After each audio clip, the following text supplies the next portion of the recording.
Nahimong hiyas na sa mga bata ang pagkamahiligon sa pakigsayod, pagduwa o nga sila dali maimpluwensyahan. Maong alang kang Nanay Angie o Nanay Julieta, importante ang parayong pagmonitor o paghatag og maayong ehemplo aron malikayan nga madani ang ilang mga anak sa dili maayong binuhatan. Kanang ginahatod ako siya sa eskwelahan, niya mag-follow up po to siya ang teacher. Dili mo magstorya og mga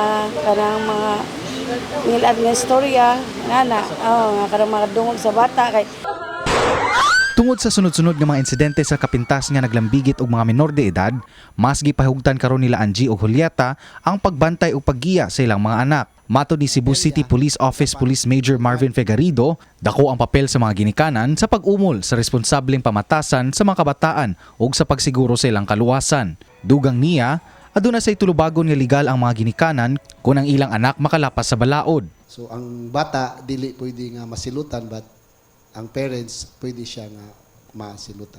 May duman nga sa mga miaging adlaw, nabalaka ang katawan sa Cebu City tungod sa nagkalain-laing mga hulga nga gipakatap pinaagi sa social media.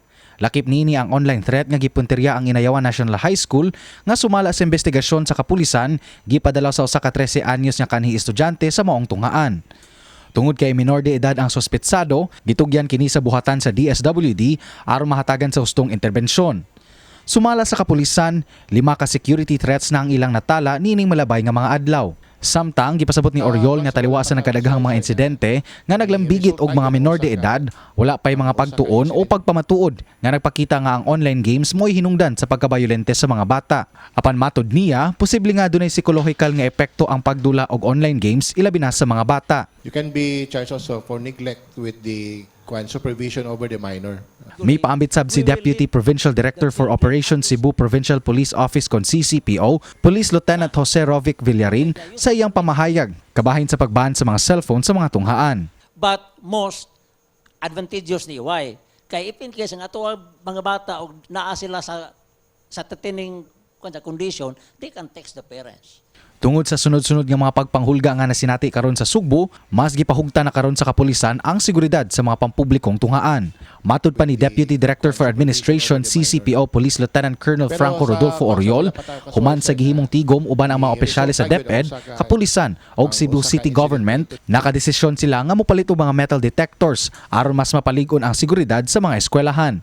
Gipaligon usab karon ang seguridad dili lamang sa mga pampublikong tunghaan, lakip na usab ang mga pribadong eskwelahan ubos sa ilang padayong year-round security program ang Oplan Ligtas. Diin mag-deploy sila og mga pulis duol sa mga eskwelahan. Samtang subsub na sab ang pagpangandam sa Cebu Provincial Police Office pinaagi sa pagkig-alayon sa mga lokal nga pangagamhanan ug mga tunghaan aron masiguro ang kaluwasan sa mga estudyante ug magtutudlo. We requested the barangay officials to help us in securing the respective schools yung hindi mapupuntahan at maabutan ng mga PNP personnel natin. Dugang ang pamaagi sa seguridad ang gisugyot sa kapulisan pinaagi sa Run, Duck, Hide Protocol. So first, yung run, if ever, kaya pa nimong mupalayo sa area, so dapat you will run. Wala na dyan kay chance nga makadagan, so you need to cover. Then, ang pinakalas yun nimong buhaton, sir, is fight. Sumala usab ni Villarin, gilakip sa mga protocol ang paglock sa mga pultahan sa lawak sa ringan o opisina,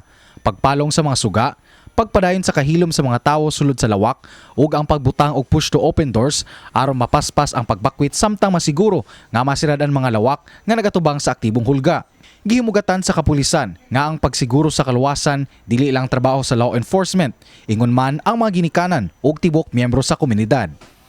Kini si RD Morales, alang sa My TV, Cebu.